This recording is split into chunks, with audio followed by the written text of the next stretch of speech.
Thank you very much. Thank you, Dr. Eduardo Celeste, for your wonderful introduction.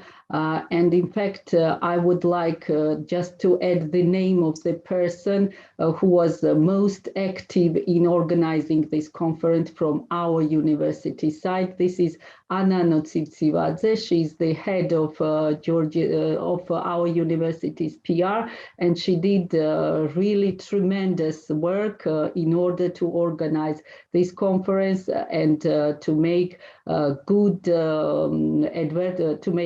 very good advertisements in social media, and not only in social media.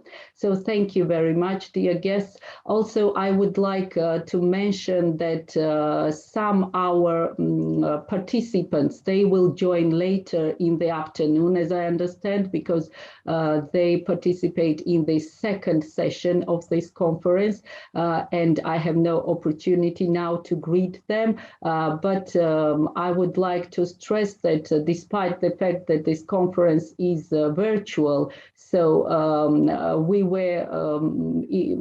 it would be more convenient for us to be host of our guests at our university, to show our facilities, to introduce to our country, to modern Georgia, to its culture. And I think in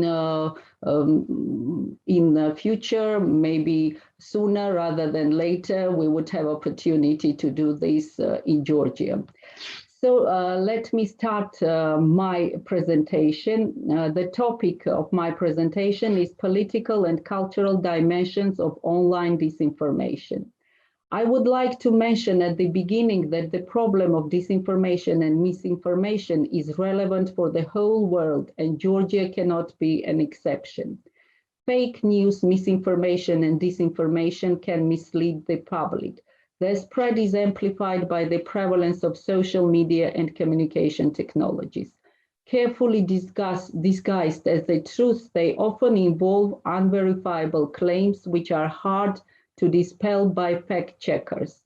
This has caused many problems, especially in Georgia, because you understand quite well that Georgia is a new democracy, so it's not such an established democracy as other European states.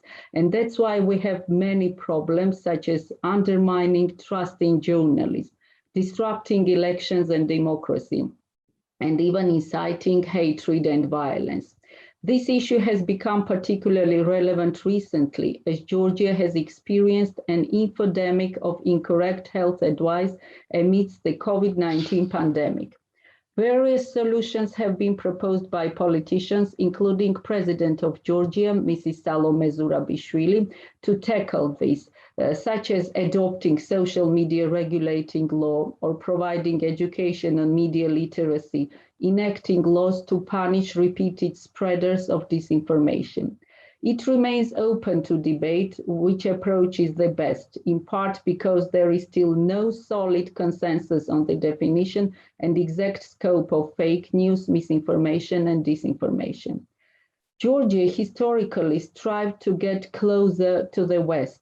The path to the West was primarily through Byzantine in Middle Ages, and later in 1918, 1921, these were 3 years, a very short period of Georgia's independence, when Georgia tried to come closer to the West, but Georgia's strive then was not successful. After regaining independence in 1991, the West became Georgia's political choice and the model of political and cultural development. Since 1990s, Georgia was flooded by extensive information flow and artifacts of popular culture from the West. Since then, the way to the West is not a narrow path, but a broad road where Western products, technologies, and the ideas are constantly flowing.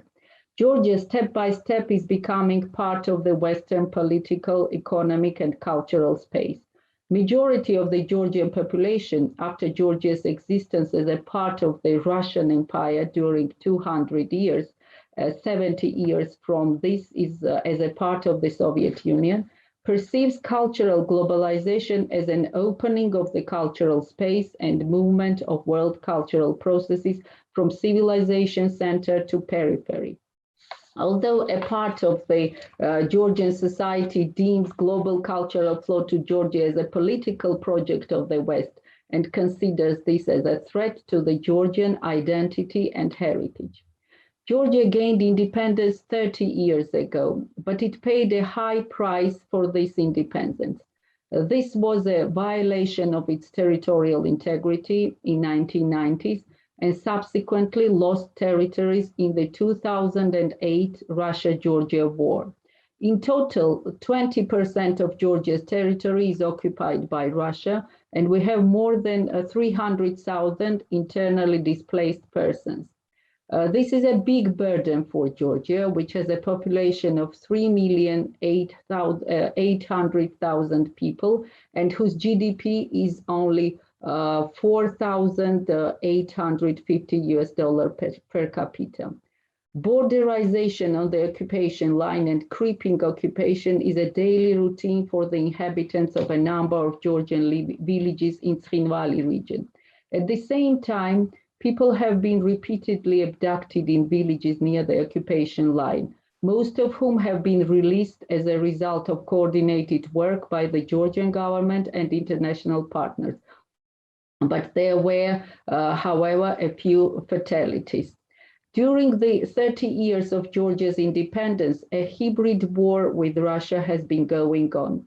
Along with traditional sources of power, such as using or threatening military force, supporting proxies and creating separatist regimes as leverage against the country, Russia employs economic measures, information operations, and cyber attacks. Georgia's experience as a long-standing victim of Russian hybrid warfare illustrates that the modern Russian way of warfare is not a new phenomenon. However, modern technologies such as cyber capabilities, the use of social networks, and electronic warfare are new enablers for Russia to uphold its indirect strategy. Given this political situation, it is natural that the issue of online disinformation is relevant in Georgia. The McCain Institute and the Georgian think tank, the Economic Policy Research Institute, used Looking Glass, a machine learning technology, to track Russian disinformation on social media in Georgia.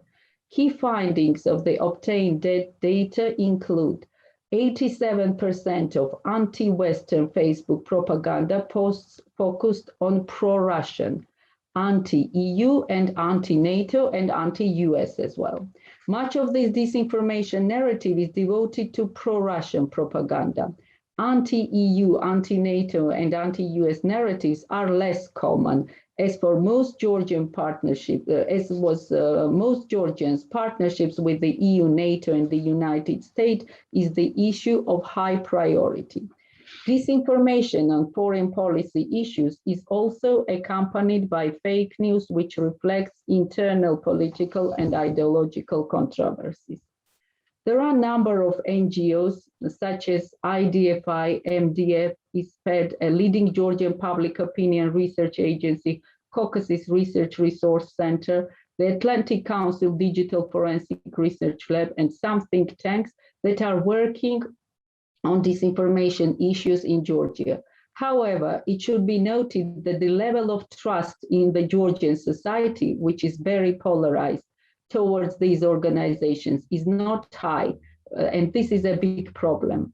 In September 2020, USAID Georgia announced the Georgia Information Integrity Program, a 5-year initiative designed to help Georgia build societal resilience against disinformation.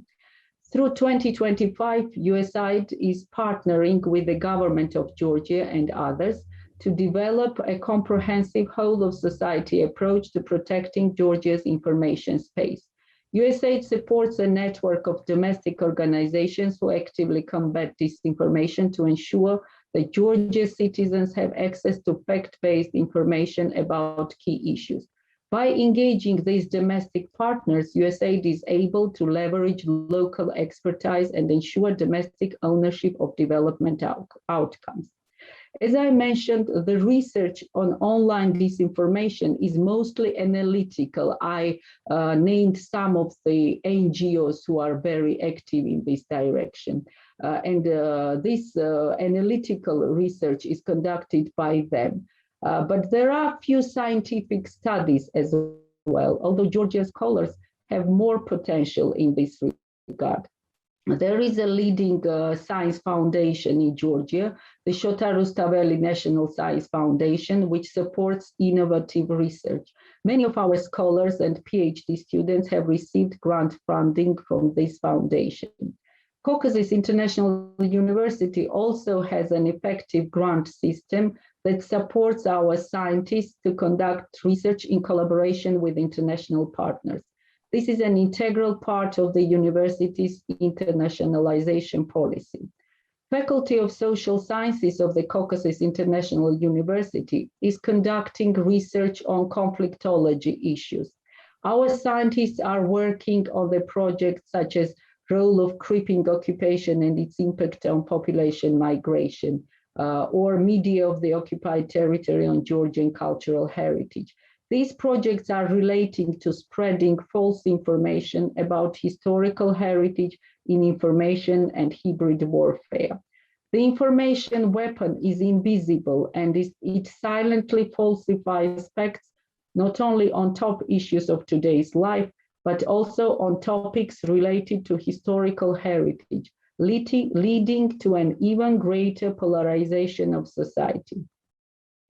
Online disinformation is gaining momentum, especially before elections. Disinformation is often used to discredit opponents. Discrediting messages apply not only to politicians, but also to journalists and the clergy of the Orthodox Church. Topics related to Georgian traditions, culture, and historical heritage are especially sensitive. Before the 2020 parliamentary elections, the topic of the Garagi Monastery, which is a unique, huge monastery complex on the territory of Georgia and partly on the territory of Azerbaijan. And this topic, this issue became very relevant during last year's elections. The issue of Garagi is very sensitive for both Georgian and Azerbaijan parties.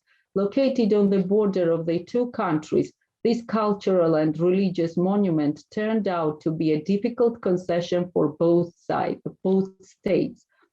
The issue of border delimitation on this section has not been resolved for many years. The problem gets worse from time to time. The problem of border demarcation arose after the collapse of the Soviet Union, and it does not only include the border with Azerbaijan. The only state border that Georgia established without any problems was with Turkey, because with the Soviet Union had the state border with Turkey, and it was not a problem to establish this new border. The process of demarcation of the border with other neighboring states of Georgia, such as Russia or Armenia or Azerbaijan, is problematic still. Georgia still has 29% of the border area to be agreed with the Republic of Armenia, 34% with the Republic of Azerbaijan, including the territory of Garagi. As for the northern border, as we have already mentioned, this is a more problematic issue because Russia has entered a large part of the Georgian territories and continues to occupy it to this day. In the Soviet Union, borders were easily established. The dividing lines between the Soviet republics ran along watersheds, ridges, and cliffs.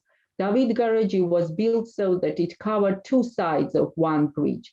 A relatively large and important part hid the territory of the Soviet Republic of Georgia, and the other part hid the territory of Azerbaijan.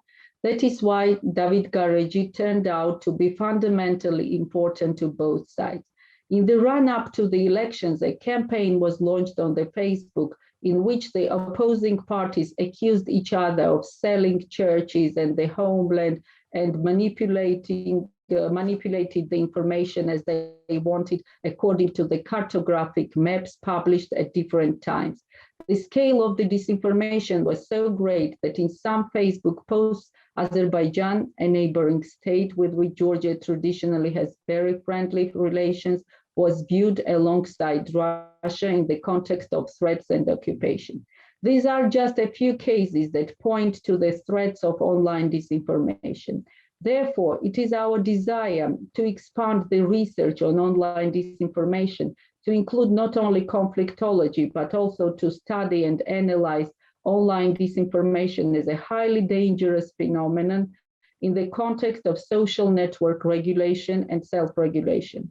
The organization of today's conference is an expression of this desire. I think that specific issues will be raised at today's conference on which future cooperation may be outlined. Moreover, online disinformation is a problem for all countries today, and it is especially dangerous for the new democracies. This is a problem for social media platforms as well, and the solution needs international joint efforts of academics, states, as well as intermediaries. Thank you for your attention.